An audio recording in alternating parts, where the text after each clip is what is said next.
السلام عليكم ورحمة الله وبركاته. ازيكم يا حبايب قلبي؟ عاملين ايه؟ وحشتوني. النهارده هوريكم طريقتي في تخليل الخيار بطريقة سهلة وبسيطة، وبطريقة هتحافظ لك على الخيار لفترة معقولة.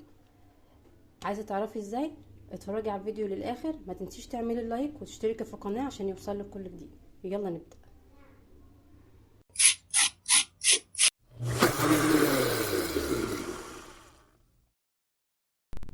هنا يا حبايب قلبي هوريكم طريقتي في تخليل الخيار. هنا معايا مقدار كيلو خيار، معاه نص فنجان خل، وخمس معالق ملح، وورق لوري، وثلاث فصوص توم.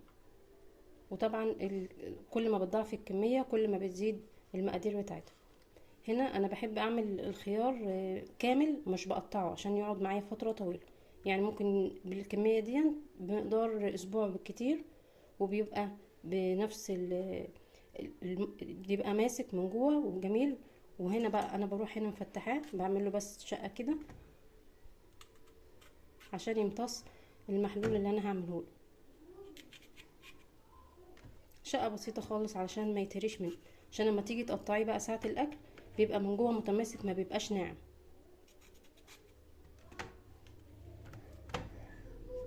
شقه بسيطه كده.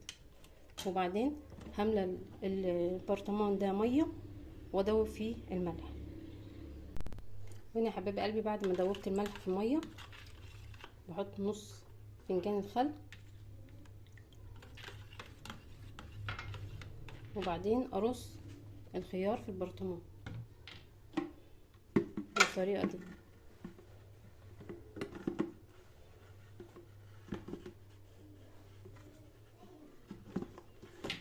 طبعا بعمل كميه بسيطه علشان ما يبقاش ناعم معايا ويطول معايا، لان لما بيطول بيبقى طعمه وحش، بيبقى ناعم ومحدش بيرضى ياكله.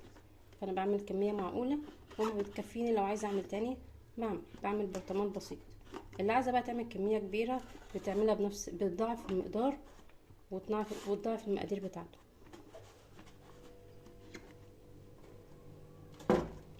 زي ما انتم شايفين كده.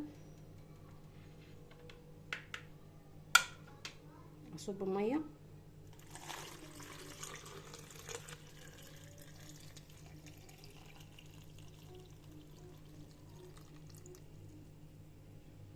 وبعدين احط 3 فصوص توم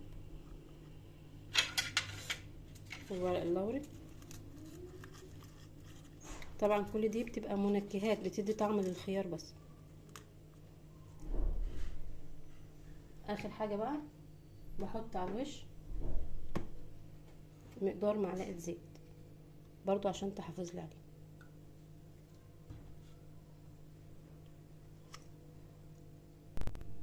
وهنا يا حبايب قلبي ظبطت الوش خالص، حطيت معلقه زيت عشان ما تعملش ريم ابيض على الوش وتحافظ لي عليه.